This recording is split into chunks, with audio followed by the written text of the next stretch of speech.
नमस्कार,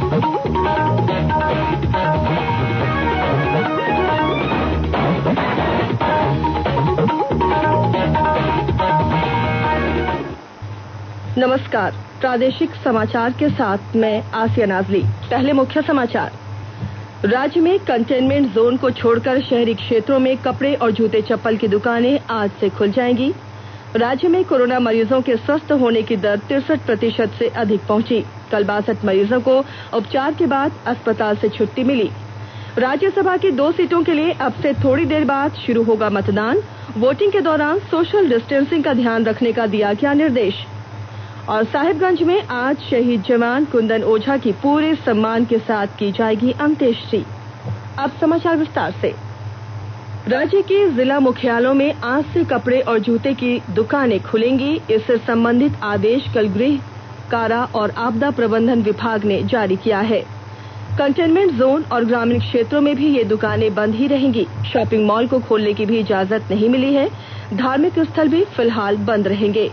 राज्य में 30 जून तक प्रभावी लॉकडाउन 5 के दौरान कोरोना संक्रमण की स्थिति को देखते हुए उच्च स्तरीय समिति ने बैठक के बाद यह निर्णय लिया है। अब 30 जून के बाद मॉल, सार्वजनिक परिवहन और अन्य बंद पड़े प्रतिष्ठान खोलने पर भी विचार किए जाएंगे। झारखंड में पिछले 24 घंटे के दौरान कोरोना से संक्रमित 24 नए केस सामने आए हैं। इनको मिलाकर राज्य में कोरोना पॉजिटिव की संख्या 1920 पहुंच गई है। अब तक 11 व्यक्तियों की मौत कोविड-19 की वजह से हुई है। अभी राज्य में हॉस्पिटल और आइसोलेशन सेंटर में एक्टिव केस की संख्या 696 हो गई है। कल 62 लोगों को स्वस्थ होने पर हॉस्पिटल से डिस्चार्ज कर दिया गया है। अब तक कुल 1213 मरीज कोरोना से लड़कर स्वस्थ हो चुके हैं। वहीं दूसरी तरफ कोरोना मरीजों के स्वस्थ होने की रफ्तार बढ़ रही है। राज्य के 5 जिलों देवघर, साहिबगंज, पाकुड़, दुमका तथा गोड्डा में कोविड का कोई सक्रिय मामला अभी नहीं है। वहीं पलामू में सिर्फ 1 मरीज पॉजिटिव है। दूसरी ओर राज्य में आधा दर्जन ऐसे जिले हैं जहां 10 से कम सक्रिय केस रह गया है। इनमें गिरिडीह, गढ़वा, लातेहार, पलामू, खूंटी तथा बोकारो शामिल हैं। लोहरदगा में कल 1 मरीज के पॉजिटिव पाए जाने की पुष्टि हुई थी। इधर राजधानी रांची के रिम्स में भर्ती एक महिला समेत 2 मरीजों की मौत हो गई। इनमें से रामगढ़ जिले के रजरप्पा का रहने वाला एक मरीज 3 दिन पहले ही कोरोना संक्रमण से मुक्त हुआ था, लेकिन अन्य बीमारियों की वजह से उसकी मौत हो गई। स्वास्थ्य और परिवार कल्याण मंत्रालय ने लोगों को सलाह दी है कि वे नोवल कोरोना वायरस से अपने को सुरक्षित रखने के लिए सभी बुनियादी एहतियाती उपायों का पालन करें और सामाजिक दूरी बनाए रखें। एक रिपोर्ट।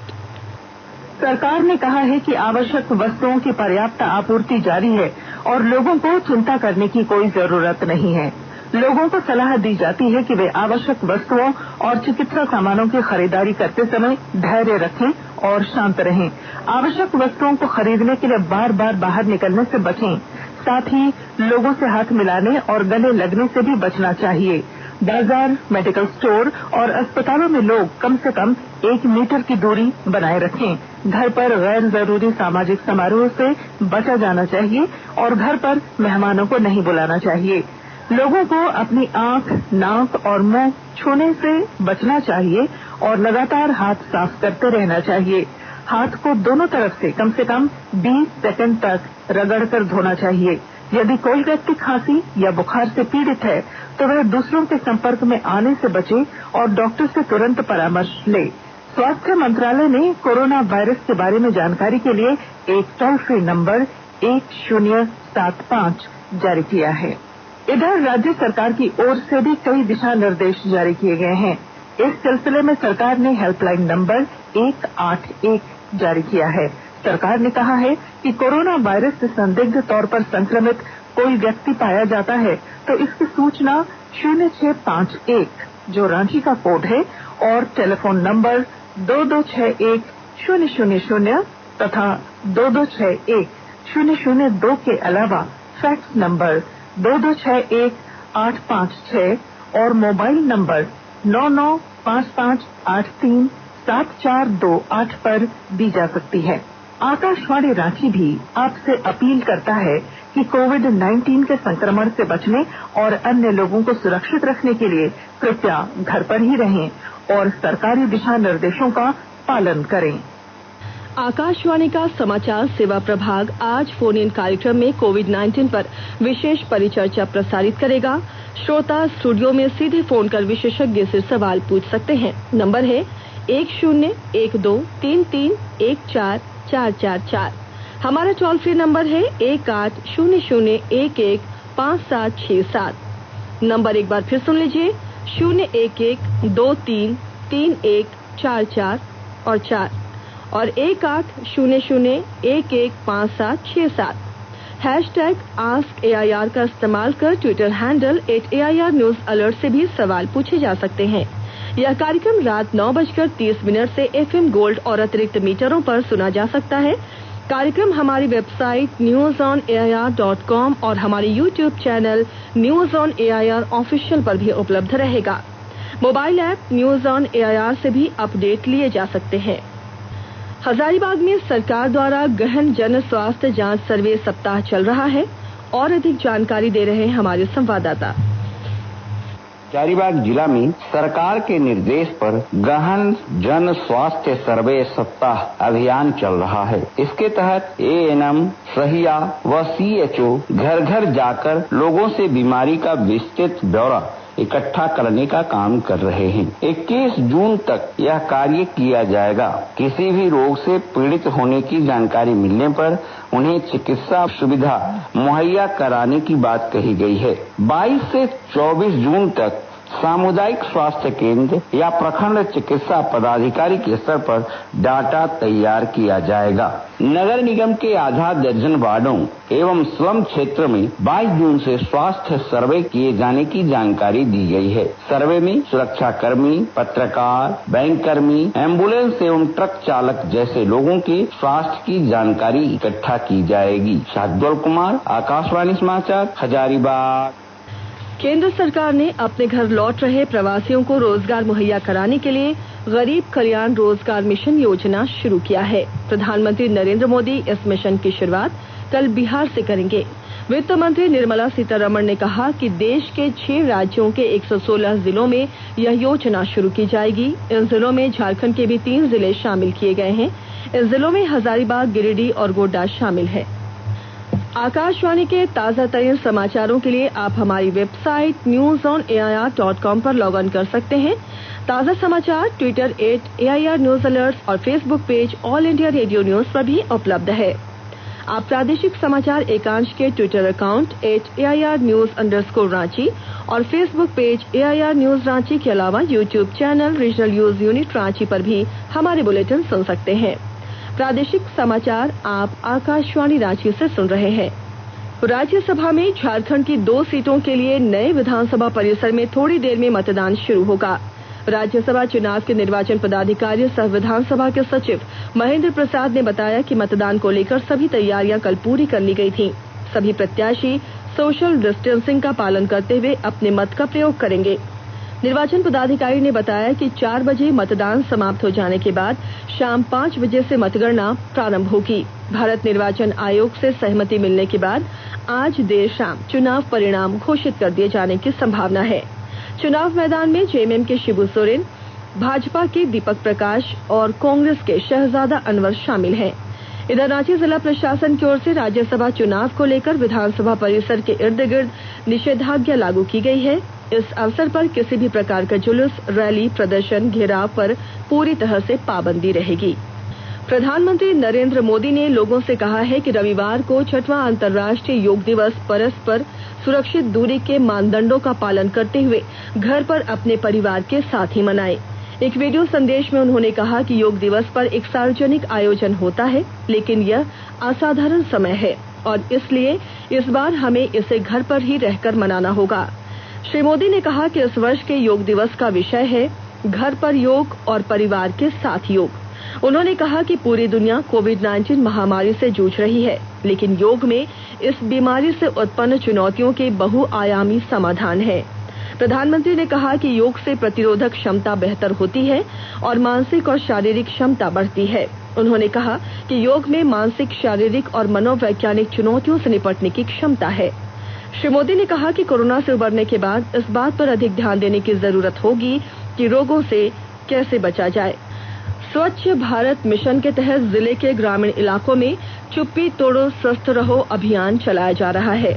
विस्तृत ब्यौरा दे रहे हैं हमारे खुद संवाददाता।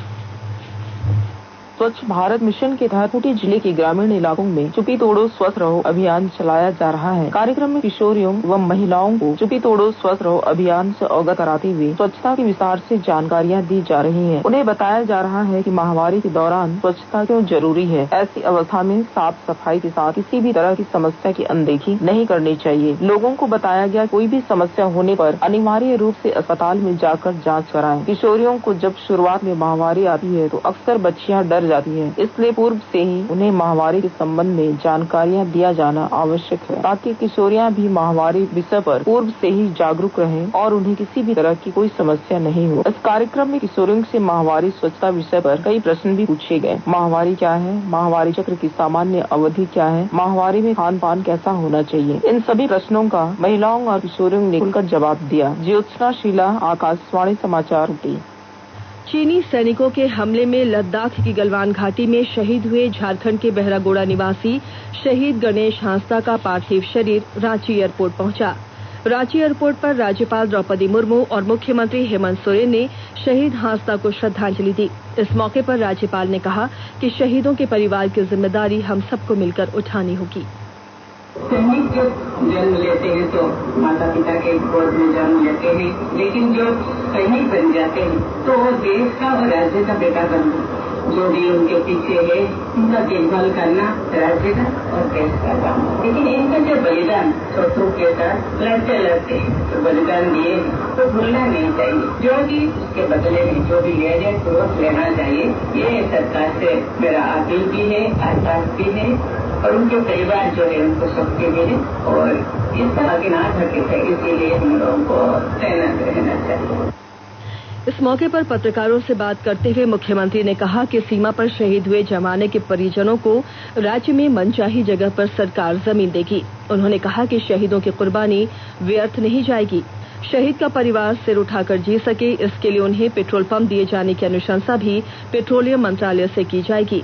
शहीद का पार्थिव शरीर उनके पैतृक गांव आज सुबह सड़क मार्ग से भेजा जाएगा। हमने यह निर्णय लिया है कि आज सीमा पर शहीद होने वाले हमारे शहीद जवानों को हम जो और सुविधाएं देंगे। पहला निर्णय ये कि शहीद परिवार को, उनके आश्रितों को राज्य में कहीं भी उनके मनपसंद की भूखंड मुफ्त उपलब्ध कराएगी और उस भूखंड में पेट्रोल पंप आवंटन करने हेतु पेट्रोलियम मंत्रालय से आग्रह करेंगे और उस आग्रह में आश्रित परिवारों को पेट्रोल पंप आवंटन हो वो अपनी नीति में ये अंकित करे। इसके पीछे हमारा उद्देश्य ये है कि जो शहीद परिवार है वो दान सम्मान के साथ सामाजिक और आर्थिक रूप से खुशहाल रहे और स्वाभिमान से जी पाए। इस मौके पर केंद्रीय मंत्री अर्जुन मुंडा समेत कई मंत्री, नेता और अधिकारी मौजूद थे। साहिबगंज के सदर प्रखंड के डिहारी गांव के शहीद कुंदन कुमार ओझा की आज पूरे सम्मान के साथ अंत्येष्टि की जाएगी। उनका पार्थिव शरीर दानापुर रेजिमेंटल सेंटर से सड़क मार्ग से साहिबगंज पहुंचेगा। शहीद के परिजनों ने केंद्र और राज्य सरकार से उनके गांव को शहीद के गांव का दर्जा देने की मांग की है। गिरिडीह में डीएलसीसी की बैठक में बैंकों को किसान क्रेडिट कार्ड देने और जमा साख का अनुपात बढ़ाने का निर्देश अग्रणी बैंक प्रबंधक रविंद्र सिंह ने कहा है कि सभी बैंकों को किसान क्रेडिट कार्ड देने में तेजी लाने का निर्देश गिरिडीह के उपायुक्त को दिया गया है। लॉकडाउन के कारण पूंजी गंवा बैठे लोगों को प्रधानमंत्री मुद्रा लोन में तेजी लाने का निर्णय किया गया। महिलाओं को स्वावलंबी बनाने के लिए स्वयं सहायता समूह को क्रेडिट लिंकेज देने का भी निर्णय किया गया है। गिरिडीह नगर निगम बोर्ड की कल बैठक हुई। बैठक में सांसद और विधायक को नहीं बुलाए जाने को लेकर कुछ वार्ड पार्षदों ने हंगामा किया।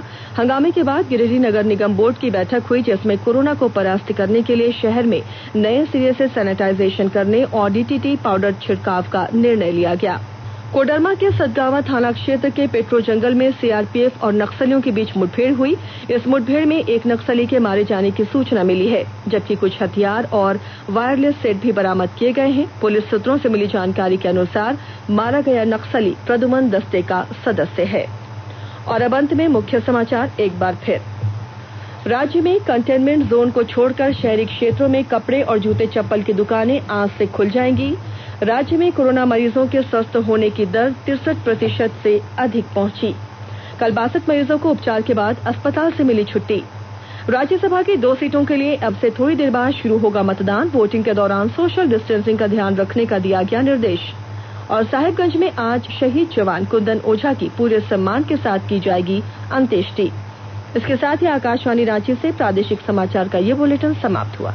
घर में रहिए, सुरक्षित रहिए और सुनते रहिए आकाशवाणी।